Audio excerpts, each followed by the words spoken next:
Короче, всем привет, ребят.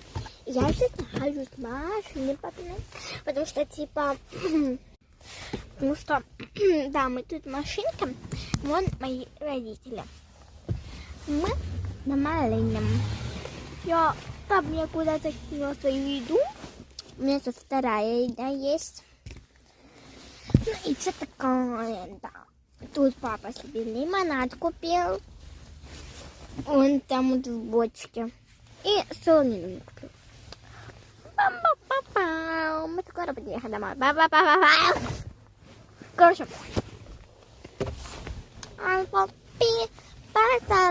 Короче, всем пока.